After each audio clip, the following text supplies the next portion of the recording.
ريك تايكشي شاب 30 عاش حياته كموظف استقبال في نقابه المغامرين، عالم من كل الطموح ورحال المغامرين والاساطير، وريك نفسه يبقى واحد منهم. بس خلاص السن بتاعه ده المرحله ديت شكله يكفي بقيه حياته كموظف استقبال، لانه زي ما احنا عارفين سن 33 سن كبير نوعا ما، ولازم اللي يقدم يكون في مرحله المراهقه او الشباب المبكر، وده طبعا علشان انت لازم تسكل مهاراتك من وانت لسه صغير. لكن هل بطلنا ريك يمشي معاه الكلام ده؟ لا طبعا. مره واحده دول بيقدم استقالته المدير موظفين الاستقبال بيقرر انه يطور من نفسه علشان يبقى مغامر، بيروح لبعيد فوق الجبل علشان يتدرب وينمي مهاراته، ولكنه بيلاقي هناك فرقه كامله من اقوى المحاربين في العالم بيشرفوا على تدريب الواد، حرفيا بيعاني معاهم اشد معاناه. وبعد مرور سنتين من اختفاء ريك الواد بيرجع مره ثانيه، لكن المره جاي يقدم نفسه كمغامر، بيدخل على موظفه الاستقبال اللي احنا تعرفه من الايام لما كان شغال معاهم، وفي اثناء ما كانوا الاثنين بيتكلموا مع بعض بيدخل عليهم شخص غريب وبيحاول يضايق موظفه الاستقبال. ريك كده بيمسكه بس كده بيحط ايده على صدره، الواد على طول بيغمى عليه. يا نهار ابيض، ده ايه القوه دي؟ بيحاول يتوه معاهم، بيقول لهم انه ده اكيد من كتر الشرب اللي الواد ده بيشربه، لانه ذات نفسه بيكون مستغرب من اللي حصل ده. بيطلع بعد البنت اللي جايه معانا المكان الاختبار، واللي بتكون من الاشخاص اللي ضربوا بالمناسبه اسمها رينيت، بيتكلم معاه شويه بخصوص اختبار القبول، وبيروح بعدها علشان يؤدي الاختبار. هو اول مرحله هي قياس مقدار قوتك السحريه، لكن ريك قدرته السحريه في الضياع وتكاد تكون معدومه. بينتقلوا بعدها للمرحله الثانيه اللي بتكون عباره عن تدمير البتاعه الخضراء دي.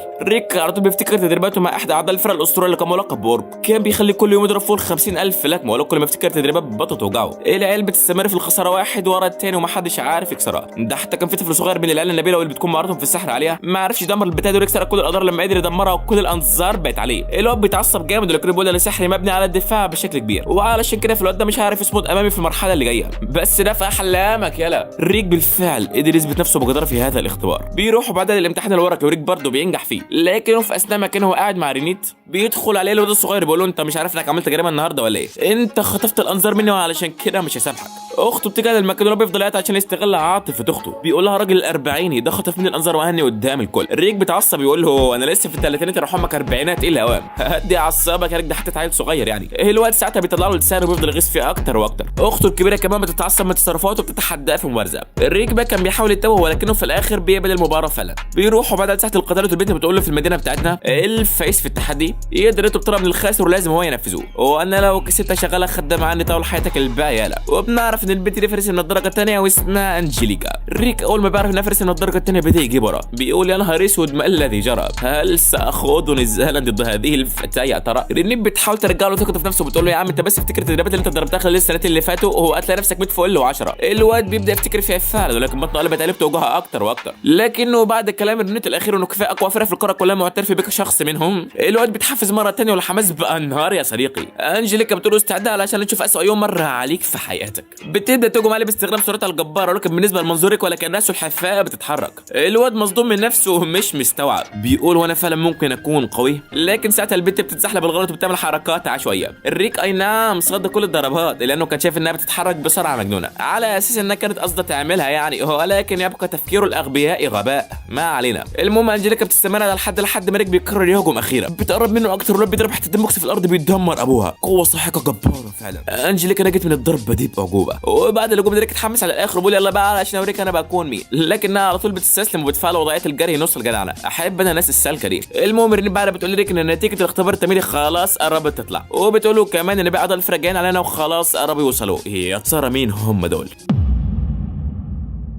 والتاني بيروح علشان يستلموا النتيجه، وريك كامل الناجحين بيطلعوا بعد البره، واثناء ما كانوا ماشيين بيقابلهم شخص متعجرف يدعى راستر بايرلاموت، بيحاول يعكس البنت الريب بشويه كلمات، ولكن ريك بيقول له عندك يابا البنت دي تخصني ومالكش دعوه بيها. ولكن الواد بيطلع اصلا هو الممتحن تبع الاختبار الثاني. يا نهار ابيض، ده ريك كحاله عماها. راستر اتعصب جامد وقال له انا هنفخك في الاختبار الجاي. ريك فضل مقلق من ساعه لما عرفنا ده الممتحن بتاعه، فضل طول اليوم قرفنا معاه، وهو بيتجول بقى شخص غريب كده وقال له اهلا يا ريك، انا بكون الممتحن بتاعك في المرحله الجايه، وده لان امتحان كل اللي اجتازوا الاختبار اللي فاتوا معدي الرقم 4200، وريك معدي الرقم ده برقمين بس. الولا بيفرح كده وبيروق على الاخر. وعند راستر بقى بنشوف الاخوان اللي ريك علم عليهم من شويه، بيتضح انهم اخواته الصغيرين بيشتكوا لاخوهم على اللي ريك عمله معاهم، ولو خلاص هيولع من كتر الغضب بيتوعد بالانتقام من ريك ولو ده يعني موته. والتاني من المشرف على الاختبار بيدخل عليهم وبيقول لهم الراجل اللي كان امتحان بتاعه على شكل فاحنا بدلناه بشخص اخر، وهذا الشخص يدعى راستر داليا موت.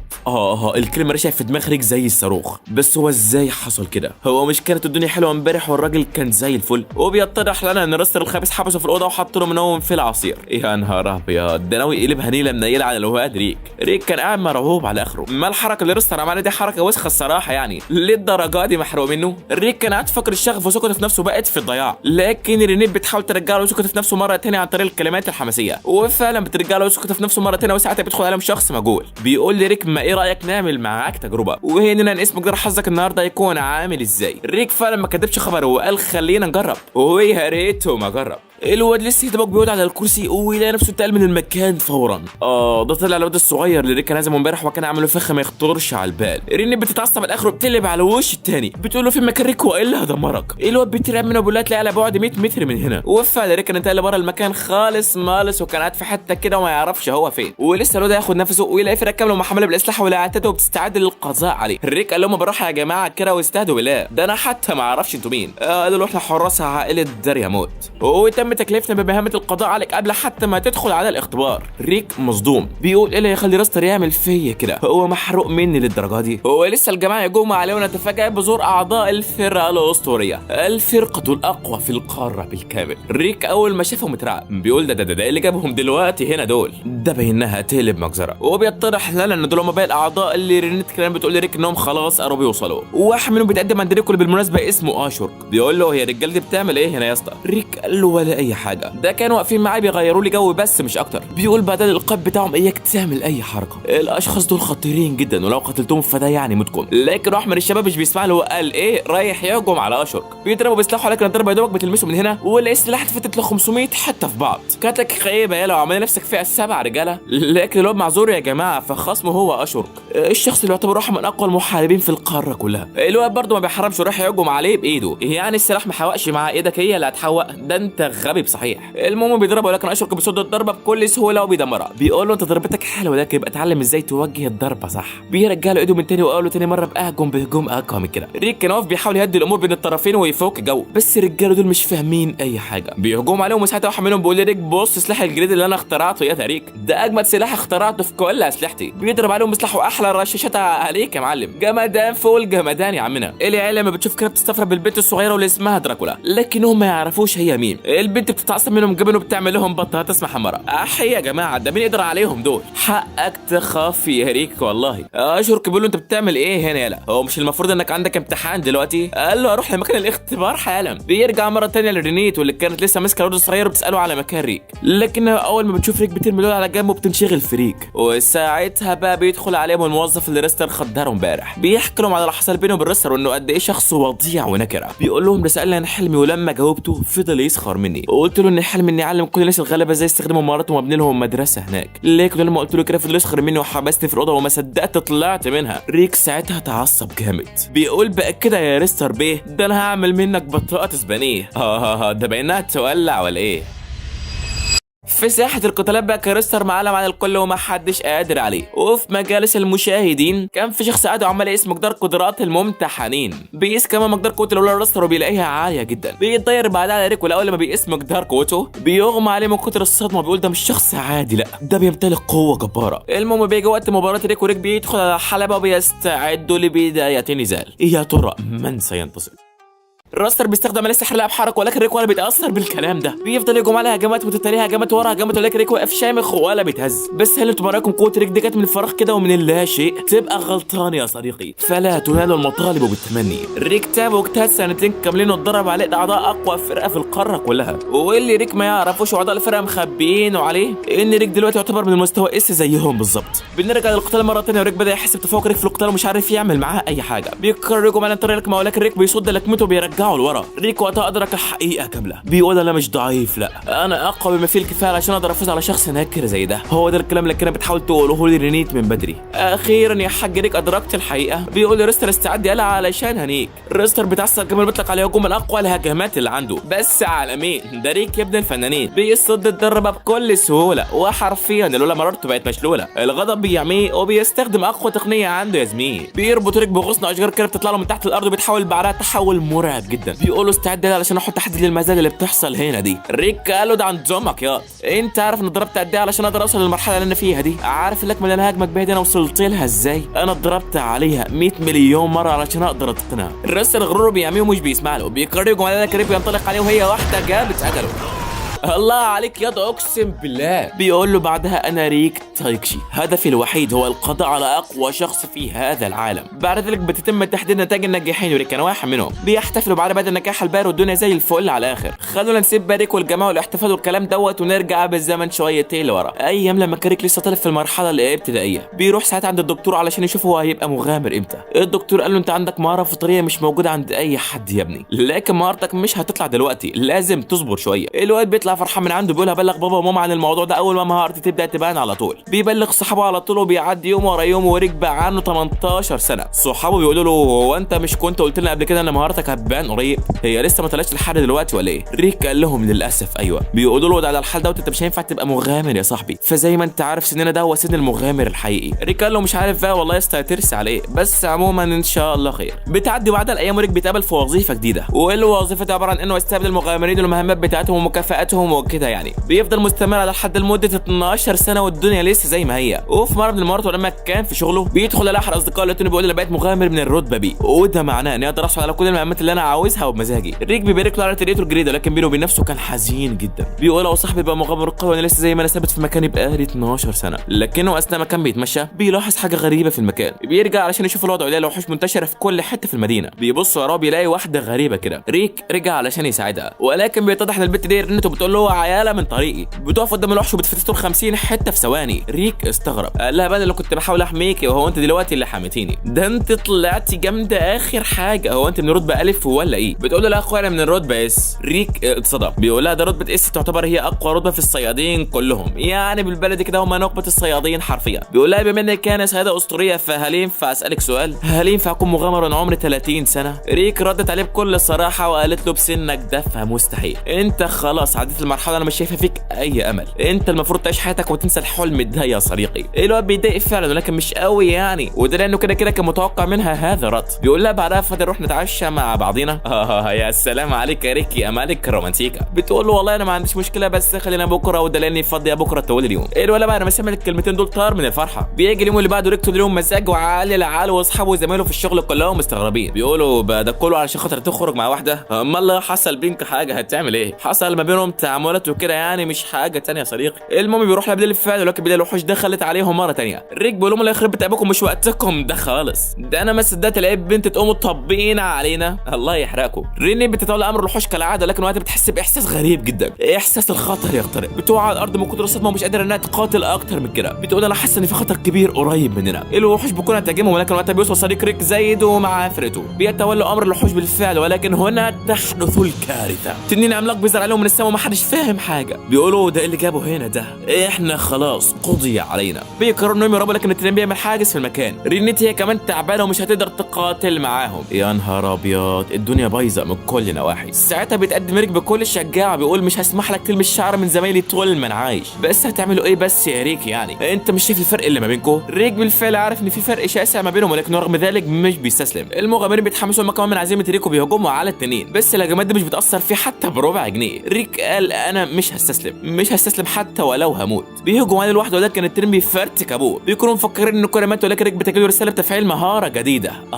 واخيرا هي دي اللحظه اللي كلنا كنا مستنيينها، مهاره ريك ظهرت اخيرا. بيهجم على التنين بكل قوته وحرفيا هو بوكس واحد بيخلص عليه. ايوه كده هو ده الكلام ولا بلاش؟ لكنه بعدها بيغمى عليه، وبعد اسبوع من اللي حصل ده ريك بيفوق بيتفاجئ ان رينيت لسه جنبه. بيقول لها هو انا هنا بقالي قد ايه؟ بتقول له اسبوع. ريك بيستغرب، قال لها انت بتكتب مستنيني ده كله ليه؟ بتقول له علشان اعرض عليك الانضمام للفرقه بتاعتنا، فرقه مكونه من مجموعه اشخاص اقوياء واللي هم اشهر قدرات ولو جماعه يعني. ريك قال لها طيب وانا مؤهل كده؟ قالت له انت مؤهل وقوي كمان، انت موهبه نادره ريك وما ينفعش اسيبك كده. احنا هدفنا هو القضاء على قيصر السبيت، اقوى مخلوق قد عرفته البشريه على الاطلاق. ايوه قيصر السبيت ده موجود في الحقيقه. وبعد ذلك بينضم ليهم وبيتدرب على ايديهم وبيحصل اللي كلنا عارفينه. بنرجع لحضر مره ثانيه وريك اخيرا قدر يحقق حلمه وبقى مغامر. يا الله، واخيرا لقد هرمنا من اجل هذه اللحظه. بيرفع قلادة المغامر فوق ناحيه السماء وبيستعد لبدايه المرحله الجديده في حياته. وبعد مرور اسبوعين بنشوف شخص غريب كده ماشي في الغابه بيقول منك لله يا ريك، ده ايه الطريق المرعب اللي انت ممشيني فيه ده؟ كل ده علشان خاطر اقدر اقابل الفرقه بتاعتك؟ بس هو في حاجه غريبه واكله دماغي ومش قادر افهمها. هو ليه ريك لما انا كلمته قلت له اني عاوز ازورك وكده قال لي انت لازم تجيب اقوى معدات عندك؟ بس ما علينا، خلينا ورا الكذاب لحد اخره. وبيتبين لنا ان ده هو احد اصدقاء ريك واسمه لاوريت، وهو يعني كلم ريك انه عاوز يزوره ويتعرف على اعضاء فرقته الجديده وكده. يعني بيوصل عند المكان اللي ريك وصفه له فعلا، وهناك بيستقبلوا احلى استقبال يا معلم. هو طبعا زي ما احنا عارفين استقبال دراكولا كان غلس حبتين ثلاثه، حرفيا البنت من كلمه بوم بس دمرت الجدار بالكامل. قوه جباره فعلا. رينين بتاخده ليله بعدها لاحد الغرف وبتقول له بص يا باشا انت هنا في مكانك، يا عند البيت بيتك يابا، كل واشرب وهيس وميس وفيس وبص اعمل كل اللي انت عايزه. لورا بيبص من شباك الاوضه بتاعته وبيتفاجئ بالواد ميزت قاعد بيصنع اسلحه كالعاده. بيروح يسلم عليه وبيتعرفوا على بعض والدنيا روقان على الاخر. لورا بيقول له ايه الاسلحه اللي انت شغال عليها دي يا صاحبي؟ قال له دي مدافع ذات انتاج جبار، يعني بسلي وقتي بصنع المدافع والاسلحه دي بدل ما انا قاعد زهقان. بقى بتسلي وقتك باسلحه فتاكه يا فاجر؟ لورا اتقال ما تخلينا نجرب كده. بياخد السلاح منه فعلا وبيصوب على الهدف وهوبا بوم انفجار كامل شامل يا صديقي. السلاح ده خطير بصوره مش طبيعيه، خطير لدرجه ما تتخيلهاش يا صديقي الصاروخ ده. لو حد بس حس عليه من بره ممكن يعمل قلبان ويبهدل الدنيا خالص. وطبعا السلاح ده مقارنه بزماننا الحالي فهو يعتبر لا شيء، ده احنا جيل النووي والقنابل الذريه والطيارات والمدافع يابا. لكن على الرغم من كده فهو يعتبر بالنسبه لزمنهم لسه الاعتماد فيه بشكل كلي على السيوف والدروع، فهو يعتبر اختراع نادر وفريد من نوعه. المهم لورا بيكمل استكشاف الاسر الضخم ده وبيوصل المره دي عند مكان اشور. بيدخل يتكلم معاه شويه بيقول له هو انت فعلا اللي ضربت ريك؟ قال له اه تحب تتدرب انت كمان؟ بيطلعوا يضربوا شويتين متحرفين. اول لما بيخلص اليوم بيقول كفايه انا اكتفيت ووفيت، كفايه علي لحد كده طول حياتي. العيال بتضحك بيروحوا بعدها علشان يتعشوا. لورا بيلاحظ ان ريك معجب برنت فبيقول له بقول لك ايه يا زميلي انتوا العلاقه ما بينكم وصلت لحد فين؟ قال له والله يا اسطى ما فيش اي حاجه لسه، اي نعم اني بحاول بس مش لاقي الفرصه، لو تقدر تفيدني في الموضوع ده فهتكون عملت احلى واجب معايا. المهم واثناء ما كانوا بياكلوا بيقولوا لورا على الهدف بتاعه اللي هو القضاء على قيصر السبيت. طبعا لو متفاجئ وده لان الموضوع ده مجرد خيال بس مش اكتر، بس هم دلوقتي اكدوا له المعلومه ان هو حقيقي فعلا. وعلشان يقدروا اصلا يلاقوه لازم يجمعوا الاحجار السحريه 6، ودي احجار بتظهر كل 200 سنه، واللي بيقدر يحصل عليها بيتفتح له ثغر المكان قيصر السبيت وبيقدروا يوصلوا له. وهدف الجامعه دلوقتي هو الحصول على هذه الاحجار. بيسالوا لورا طبعا بحكم انه شغال طبعا نقابه وكده يعني، لكنه مش بيفيدهم باي معلومه، بس بيقول له بحاول بكل جهد ان اجيب معلومات عن الحوار ده وابلغكم فورا. المهم العيال بتخلص اكل وبيطلبوا ان رنت تجيب لهم اكل تاني. لورا قال له ايوه هي دي الفرصه يا برنس، روح وراه وساعدها في اللي هي بتعمله. الواد بيروح وراه فعلا لكنه بيرجع فاقد للشغف على الاخر. لورا بيقول له مالك؟ قال له ده البنت دي بعرف كل حاجه حرفيا، انا مش عارف اساعدها في ايه بالظبط، لو تعرف حاجه تانية غير دي يا ريت تقول لي. تاني يوم الشباب بيروح المقر النقابه علشان يحققوا في مهمه ما. وايوه يا صديقي عارفوا مكان احدى الجواهر السحريه ال6، لكن موظف النقابه كان منشف دماغه حبتين ومش راضي يديهم المهمه. بيقول لهم لازم شخص رابع معاكم. بيلاقوا البنت دي واقفه على طول بياخدوها معاهم. البنت طول الطريق بقى كانت شايفه نفسها عليهم انها البنت الجامده اللي مفيش منها اتنين وانه مفيش حد في قوتها، لكن بمجرد زور وحش افريون واحد البنت بتطلع تجري وبتستخبى ورا الشجره. بس هل ده يفرق مع حبايب قلبنا؟ لا والله. اشهر قدراكم شغالين قتل في الحوش الله ينور. ريكو كمان كان اخذ البنت المكان بعيد علشان ما تتصبش، لكن وقتها بيظهر عليهم تنين احمر مرعب جدا. البنت بتخاف وبتقول خلاص احنا انتهينا. الريك بقى كان عنده كلام تاني، هو بوكس واحد بيخلص الحوار حرفيا. البنت مصدومه من اللي شافته ده، بس الحمد لله المهم عدت على خير وبقدر يوصل للحجر السحري اللي كان موجود في المكان فعلا. اشورك بيقول لي ميزتي يلا يا نيك الدور عليك بقى في تحت الاماكن الاحجار الباقيه. بيستخدم قوته فعلا والظاهر كده ان الحجر اللي جاي في ارض غير مبشره بالخير تماما. قبل 400 سنه كان هناك ملك يدعى الاسكندر الاكبر. هذا الملك هو من انشا هذه الارض الجميله ارض هيركتوبيا، وقام بصنع حلبات للنزال بين المغامرين وكان يلقب بالاسطوره المطلقه. فقد خاض نزالات عديده ويقال انه قد استطاع هزيمه ما يقارب 10,000 رجل من اعتى واقوى المحاربون. ومن هذا الحين وهذه هي الحياه الفطريه على ارض هيركتوبيا. هو دلوقتي اصحابنا جايين الارض ده علشان يحصلوا على احد الاحجار ال6. بيدخلوا جوه المدينه هناك ناس عماله تنفر منهم وخايفين يتعاملوا معاهم، وده بسبب اشهر كل شكل يعتبر غريب مقارنه بشكل البشر، لكنهم ساعات بيلاقوا اتنين واقفين فبيقرروا يسالوهم عن الاحجار السحريه. الواد ده قال لهم انتوا ازاي تتكلموا معايا بالاسلوب ده؟ هو انتوا ما تعرفوش انا مين ولا ايه؟ ده انا ملاكم اسطوري مش اي حد يعرف يسد معايا. لكن اشرك بيتضايق منه وبياخده ما بين الحيطان وبيعمل معاه تمام. بيطلع من المكان وهو مستوي على الاخر وبيقول له اللي تشوفه جنابك كان معاك فيه. يا سلام ما كمل الاول يا ابني، لازم تجيب لنفسك التهزيء يعني علشان تظبط. ولكن تبقى هذه غريزه فطريه عجيبه غريبه جميله. استنى يا ابو حميد، جميله تودينا في داهيه. قصدي يعني غريزه فطرية عجيبة غريبة غبية غباء متغبغب يا صديقي. وحط لايك واثنين وثلاثة واشتراك علشان اللي جاي جمدان. بيخ انا عارف والله ان دمي زي السم بس ما علينا. المهم في اثناء ما كانوا بيتناقشوا على حوار الحجر السحر التاني وفين مكانه، بيلاقوا بطل الملاكمة بتاع المدينة كلها معدي ولابس حزام، والحزام ده موجود فيه الجوهرة. يا سبحان الله، رزقه جالنا من عند الله. بيروح عند بيت الولد عشان ياخدوها منه بالادب والاحترام، ولكن كما اعلم وتعلم يا صديقي ان مفيش حاجه بتجي بالادب والاحترام، فعشان كده بيقرروا يدخلوا البطوله اللي بعد شهرين بس، وده كله علشان يكسروا عن الواد المغرور وياخدوا الحزام منه بطريقه شرعيه. اشكر بيقول لك اخد انا مباراه من الشرق واخدها انت من الغرب ونبقى نتقابل في النهائي. الواد قال له خلصانه، وكل واحد بيروح في طريقه على هذا الاساس. اشكر الواد اللي علم عليه في طريق، بينما ريك ورنيت هيروحوا في طريق. ريك بيروح بقى علشان ياخد المباراه التأهيلية للبطوله ويحذروا مين خصمه. في ريك من زمان يا ست البنات، دي انجيليكا يا جماعه. البنت طبعا اول ما شافت ريك اترعبت، اللي هو انت اللي جابك هنا يا عم الحاج، واحنا مش كنا خلصنا منك وبنعرفك؟ هو انت ورايا؟ لا يا ست والله ابدا، انت ايه اللي جابك هنا؟ المهم بيبداوا النزال، ولكن قبل ما يبدا بينتهي اصلا. النتيجه محسومه يا صاحبي، فرق القوه شاسع جدا. ريك بيستخدم سرعته الجبارة من غير حتى ما يتحرك، والبنت عماله تقع مش ملاحقه حتى انها تقوم. بتفضل على الحال ده، واخر ما بتزهق بتقرر تستسلم وتريح دماغها. بتروح لريك بقى تعيط له وتستعطفه وبتقول له انت بتبقى فرحان كده لما بتهني يعني؟ لا يا ست والله ما تفهميش غلط، دي بتجي معايا صدفه بس مش اكتر. وعلشان اثبتك انه ما فيش بيني وبينك اي عداوه، خلونا كلنا نروح نتعشى في مطعم. بيقضوا ليله جميله، والتاني يوم خصم ريك كان باين عليه شخص سفاح ذو اطوار غريبه. الولد بقى بيستهزأ بريك، ولكن هو بوكس في الهواء من قوته، الواد بيغمى عليه. الكل مصدوم حرفيا. بيقولوا ده باين انه البطوله بتاعت السنه دي هتكون مختلفه على الاخر.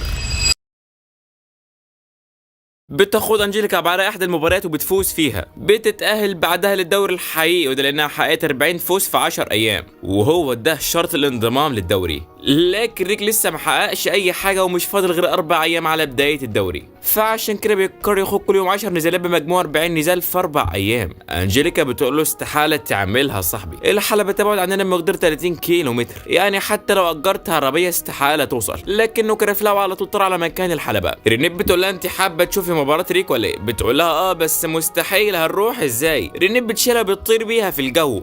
الفرقه دي كله بيبهرون عن اللي قبليه. ريك بيخلص ال 40 نزال تك تك على السريع ربيع. انجيليكا مصدومه ومش مصدقه عينيها، بتقول هذا يتعدى كل الحدود. رينيت بتقول لها وانت ناويه تفوزي في الدوري بتاع السنه دي؟ بتقول لها بس طالما ريك ده موجود فمش هقدر.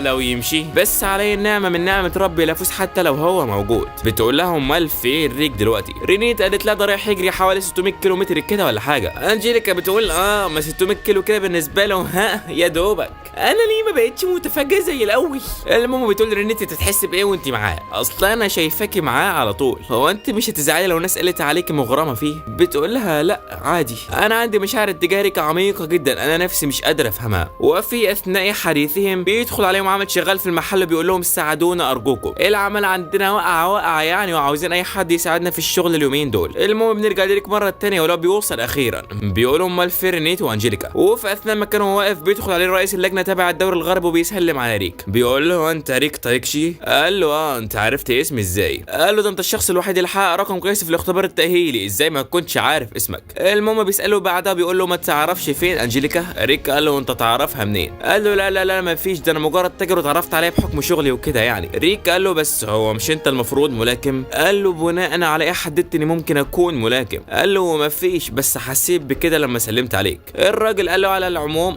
ممكن اكون ملاكم الى حد ما، بس سبت المهنه دي بقالي فتره كبيره. المهم بيمشي بعدها وقال له بلغ تحياتي لانجيليكا وقول لها ما تتحمسش كتير لما تسمع عني. هو الراجل ده واخد في نفسه مقلب كده ليه؟ بس ما علينا يعني. ريك بيدخل بعدها جوه المحل، ولكن البنت ام شعر اخضر بتجري عليه بتقول له اخبارك يا ريك؟ ايه اللي حصل ما بينكم؟ ريك قال لها بينه وبين مين بالظبط؟ بتقول له الشخص اللي انت كنت بتتكلم معاه ده، الشخص ده خطير جدا ولازم تحذر منه. الناس كلها بتقول ان الراجل ده له تواصل مع العالم السفلي. العالم السفلي ده شكله فيه اسرار وخبايا لسه مستنيانا في الحكايه دي. البنت بتقول له بعدها خلي بالك من نفسك، وريك بيمشي بعدها. بننتقل عن ذلك الشخص الملاكم الاسطوري، الشخص اللي بيحمل لقب اقوى ملاكم في البلاد. كان قاعد وقتها بيقرا في الجرايد وبيعرف ان في شخص قدر يتخطى الاختبار الشرعي ويفوز في 40 نزال خلال يومين بس، والشخص ده هو اشورك. ايوه اشورك عامل شغل عالي العال والدنيا هنا خربانه، وبيعرف كمان ان ريك قدر يفوز في 4 ايام، فبيقول ده باين البطوله بتاعت السنه دي هتكون دمار. وعلى الجانب الاخر ريك بيروح يدور على انجيليكا ورينيتو اللي كانوا اشتغلوا مع الراجل فعلا. ريك بيوصل عندهم بينبهر من جمال رينيتو، البنت انجيليكا بتتضايق انه بيتجاهلها تماما. بيبدا بعدها الدوري اللي من خلاله هيقدروا يشاركوا في البطوله النهائيه. بياخدوا بعد عدة مباريات والاثنين شغالين يفوزوا على كل الملاكمين، لكن في احدى المباريات انجيليكا بتكون متوتره على الاخر وللاسف بتخسر ضد الشخص ده واللي اسمه تايلر. ريك بياخدها وبيتكلم معاه على سناب وايه علاقتها بيه. بتقول له من فتره قريبه عائله دارياموت خسرت تقريبا كل ارباحها ومرت بازمه ماليه كبيره جدا، وسناب ده تعرض علينا انه يساعدنا لكن بمقابل انه يخطبني انا. وبالفعل وافقنا وبعدها على طول ارباحنا بدات ترجع والدنيا بقت زي الفل. ودلوقتي انا جيت هنا عشان لو قدرت افوز في البطوله فبامكاني ان اغير مستقبلي والخطوبه دي ما تحصلش، لكن بمستواي الحالي فده مستحيل لان سناب مخلي اخوه يشارك في البطوله وبقوتي دي فاستحال ان اقدر اهزمه ولو بعد حين. ريك قال لها طيب انا عندي ليك اقتراح بسيط، ايه رايك ادربك انا؟ بياخدها وبيفضل يضرب فيها يوم ورا يوم والبنت بتتطور فعلا. رينيتي هي كمان بتدربها والوضع اخر حلاوه. بتاخد احدى نزالات ضد شخص كده باين عليه مجنون، بس مجنون على مين يابا؟ دي انجيليكا ام الجنون. البنت بعد التدريبات شكلها بقى مرعب جدا، بتدخل على الراجل وهو بوكس واحد جاء باجله. بعد ذلك بيجتمع جميع اعضاء الفرقه بما فيهم ميزيت ودراكولا واللي كانوا الفتره اللي فاتت دي بيدوروا على احدى الاحجار السته، بس للاسف مش بيلاقوها فبيقرروا يرجعوا تاني لمكان الشباب. وفي اليوم التالي بتبدا اخيرا البطوله الوطنيه، والبطوله دي عباره عن 3 جولات. بتبدا الجوله الاولى والشباب عاملين شغل عالي العال وكل من غيث وانجيليكا وريكو وبريستون او اشورك وكيريون وهم اللي بيتاهلوا للجوله الثانيه. بتبدا الجوله الثانيه بمباراه انجيليكا ضد غيث، بتقول له استعدي علشان هنهيك، لكنه بيقول لها انت انجيليكا خطيبه اخويا مش كده؟ ده بينها تبقى مباراه ممله. اخويا وصاني ما ضربش وشك وقلى بطنك، وده علشان شكلك يفضل حلو وكمان تقدر تشيل الاولاد مستقبلا. انجيليكا بتتعصب على اخر وبتقول له بقى كده يالا ده انا هنهيك يالا، وبيستعدوا لبدايه القتال. انجيليكا بتطلق عليه ولكن غيث جسمه صلب بالابعد الحدود. بيقول لها لا مكان للضعفاء يا صديقتي العزيزه. بتقول له بقى انا ضعيفه؟ ده عندهم مكياج.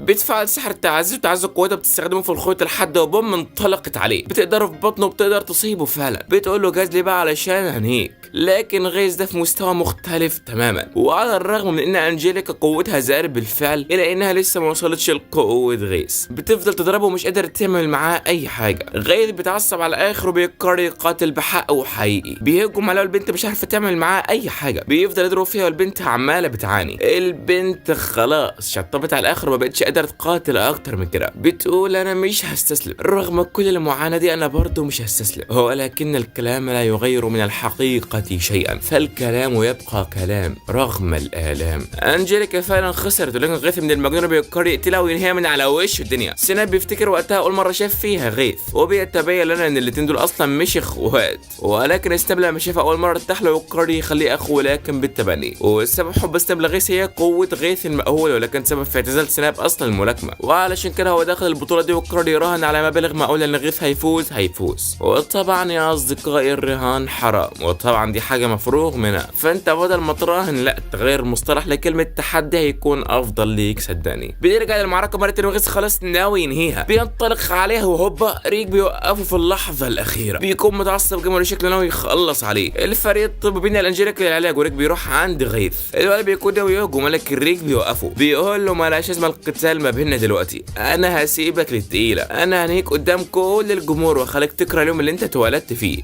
بابا ده باينها تولع من هنا يا صديقي. بياتي اليوم الثاني وريك بيفوز على خصمه بضربه واحده كالعاده، وبرضه بريستون بيفوز بضربه واحده، والمذيع بتقول ده باين القضاء على الخصم بضربه واحده هيطلع ترند اليومين دول. بيتم الاعلان بعدها عن المتاهلين لنصف النهائي وهم كالتالي فيلين وريك وبريستون وغيث. ده باينها تبقى دمار شامل. ريك بعدها بيروح يطمن على انجيليكا اللي بيكون شبه انها فائت. ريك بيقول لها ما تتعبيش نفسك وريحي اليومين دول، انت لسه ما تشافتيش بالكامل، لكنها بتقول له انا اسفه يا ريك ان ما قدرتش افوز عليه وخيبت كل امالك. ريك بيقول لها لا ولا اي حاجه، ده انا المفروض اللي اعتذر منك، انا اللي اخطات في تقدير قوه مقدار غيث وانا الشخص الوحيد المؤلم هنا. بيقول لها بعد اتفرج على مباراه بكره هتكون عامله ازاي، انا هوريك قوه ريك الحقيقيه. بيجي اليوم التاني فعلا الولد عمال يستفز فيه، بيقول انا بقدم لك خالص اعتذاري اني ما قدرتش اقتل انجيليكا امبارح، لو كنت قتلتها كنت خلصنا الجحيم اللي هي عايشه فيه. ريك بيتعصب جامد وبيقول له هقتلك. بتبدا بعدها المباراه والاتنين بينطلقوا على بعض. ريك بقى كان موقع نفسه بانه يقاتل باستخدام قوه انجيليكا الحاليه فقط لا غير. غيث بيقول له انت بتستهين بيا يالا ولا ايه؟ بيرجع على ريك بيواجه صعوبه في قتاله، عمال يضربه ومش قادر حتى انه يديله ولا ضربه واحده. بيقول له فضلت الحال ده كده مش نافع،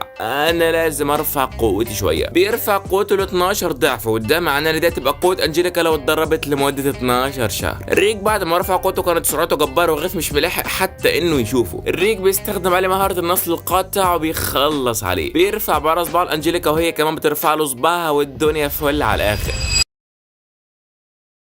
بيحين بعدها موعد المباراة الثانية، بريستون ضد كلفين. بيدخلوا على الحلبة، ولكن قبل بداية القتال غيث بتحاول تحول مرة وبتجنن على الآخر. بيهجم على الجمهور وبيدرس عدد كبير جدا منهم.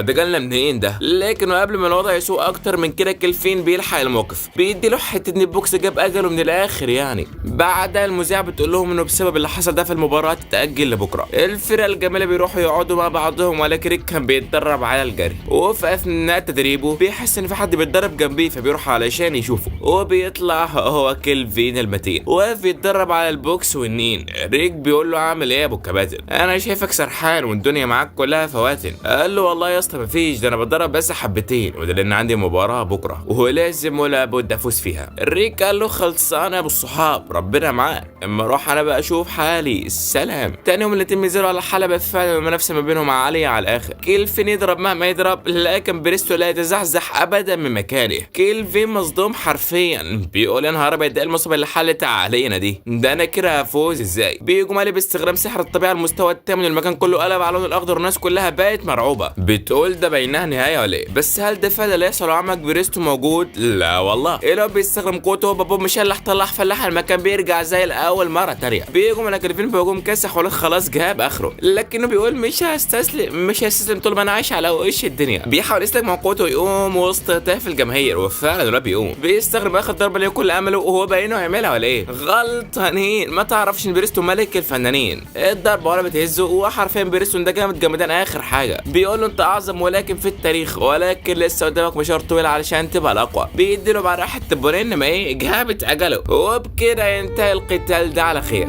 بس هل بكده البطوله انتهت؟ لا والله، ده لسه نهاية المثير جاي في الطريق. ريك الغلبان ضد بريستون الفنان، يا وسع عليه لوات الفشار علشان اللي جاي جمدان. الريك بيروح عن بريستون على الفوز وبيقول له اخيرا نقدر نحصل على الحجر السحري، كل اللي عليه ان انا انسحب من المباراه النهائيه، وبكده كل حاجه هتبقى زي الفل. بريستون قال له لا يا ريك، انا متطلع جدا للقتال بتاعك، وبعدها بيسيبه وبيمشي. ريك حبت عينه متصدم، اللي هو بالمعنى الحرفي بقى عاوز ناخد قتال ضد بريستون. هي مالها برد كده ليه؟ وعلى الجانب الاخر كلفين كان قاعد بيتكلم مع المدرب بتاعه اللي بيقول انا خسرت لكني خدت قتال قوي جدا، قتال لم اخد مثله في حياتي. المدرب بتاعه بعدها بيقول له انا متشوق جدا للنزال النهائي، انا محتار بصراحه المره دي ومش عارف احدد مين اللي هيفوز. بنرجع لريك مره تانية اللي كان قافل على نفسه باب الاوضه وقال لكل ما حدش ليه دعوه بيا، انا مش هدخل القتال ده، يعني مش هدخل. عاوزين اموت مره تانية ولا ايه؟ الشباب عمالين يقنعوا فيه واحد ورا التاني، وسناب يقول له مهما يقول له، لكن ده مفيش، قفلت معاه خلاص يابا، اللي هو على الطلع ما اخش النزال ده. لكن مسيت وقتها قال له انت عارف ايه هو الهدف من تدريب بريستون ليك من البدايه يا ريك؟ قال له علشان نجمع فرقه تقدر تفوز على كايزر السويت. قال له لكن في حاجه تانية، وهي ان بريستون كان بيدربك علشان يلاقي شخص منافس ليه، علشان يلاقي حد يقدر يواكب قوته وجها لوجه. بيقول انا عاوزك تحط نفسك مكانه ولو لمره واحده. بريستون فضل عايش طول حياته مش لاقي حد في قوته من هو صغير، كان بيعاني من الملل والوحده طول حياته، وانت الشخص الوحيد اللي ممكن تكسر شوكه الملل من عنده. فكر في الكلام ده مش عشان البطوله ولا عشان الاحجار ولا علشان اي حاجه، فكر في الكلام ده علشان بريستون ذات نفسه. دراكولا كمان بتقول له ما تزعلش بريستون بالله عليك يا ريك.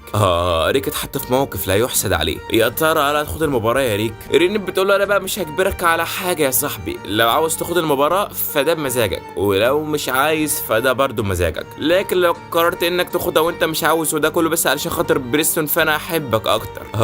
دي كده جات على الجرح. وعلى الجانب الاخر الشباب كانوا قاعدين بيتناقشوا في حوار ريك. انجيليكا بتقول لهم انا ما كنتش متوقع منه كده، هو بريستون ده قوي للدرجه دي؟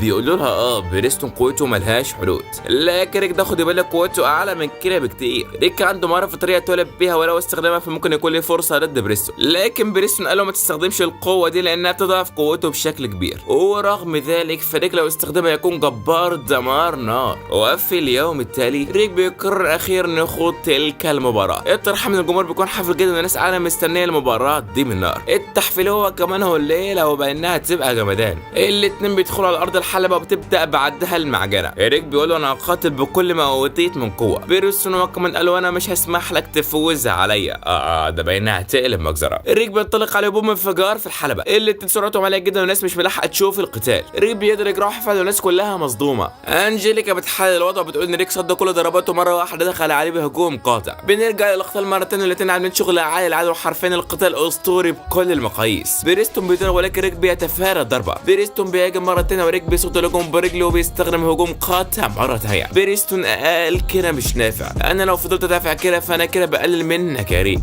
انا خلاص اخدت قراري، انا هواجهك بكل ما اوتيت من قوه. ريك هو كمان قال له مزيد، قال لي ايه السبب ورا تدريبك ليه يا بريستون؟ انت ضربتني علشان حلمك انك تلاقي شخص منافس ليك. بريستون متكسف كده وبيقول ده انتوا فرقه ما بتبقاش في بقكم في اولى، بس ما علينا.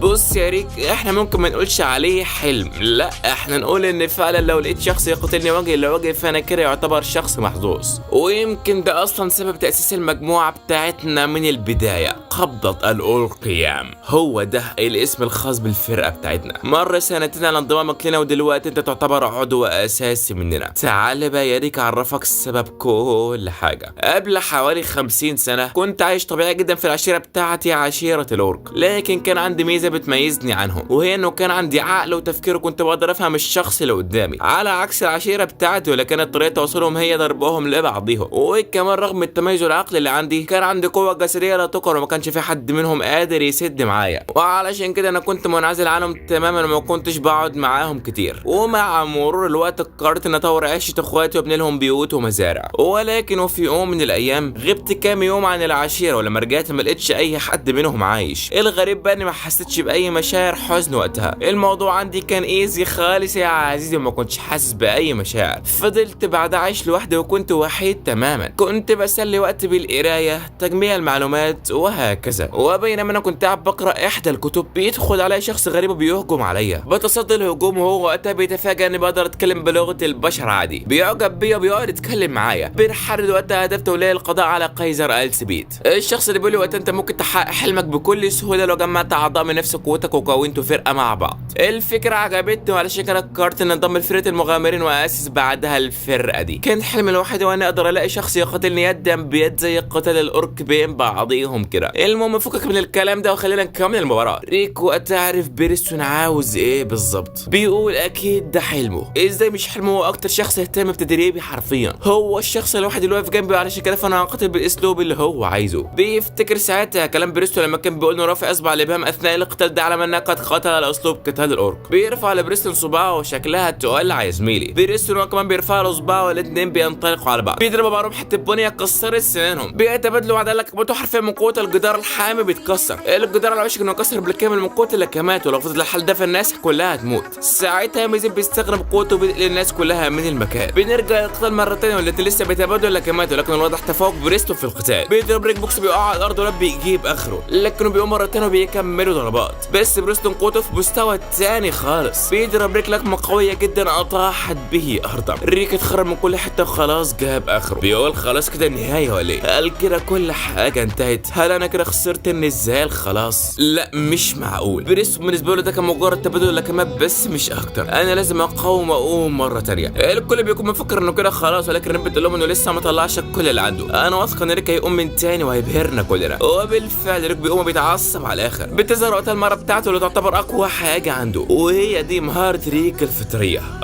ريك استخدمها اخيرا وبنعرف وقتها ان شرط تفعيل المهاره دي هي قوه الاراده فقط لا غير. يعني باختصار يكون عندك اراده انك تواجه شخص اقوى منك بمراحل وساعتها المهاره بتتفعل. ريك بينطلق على حرفيا القتال الحقيقي بدا من دلوقتي. ريك بيلكم بريستون برضه بالكم الاتنين متعادلين تقريبا ومحدش عارف مين اللي هيفوز. ده من قوه وتيره الخذلان الناس بتحس بيه وهي واقفه بره. لو كمان الصخور بتاعت الحلبه بتاعت سقط جنبهم والدنيا خربانه على الاخر. الاتنين وصلوا لاخر حلولهم ومبقاش حد فيهم قادر يكمل اكتر من كده. بس قلبي كده انتهى الموضوع خلاص. لا والله اللكمه دي هي اللي هتحدد مصير تلك المباراه. انها اللحظات النهائيه يا ساله. ريك بيستعد ديلاجو وبريستون برضه بيستعد. بيهجموا على بعض من كتر ضرب السما بتشتعل بالسحر المضيء. اوه بابا بابا ريك وبريستون بيعملوا الشغل دمار. الناس واقفه ومش مصدقه عينيها. بطل الملاك مكلفين وكمان كانوا واقفوا ومش مستوعب اللي بيحصل. وها قد انتهت تلك المعركه العويصه. يا ترى من منهم سينتصر؟ لكن في الحقيقه ما حدش فيهم انتصر.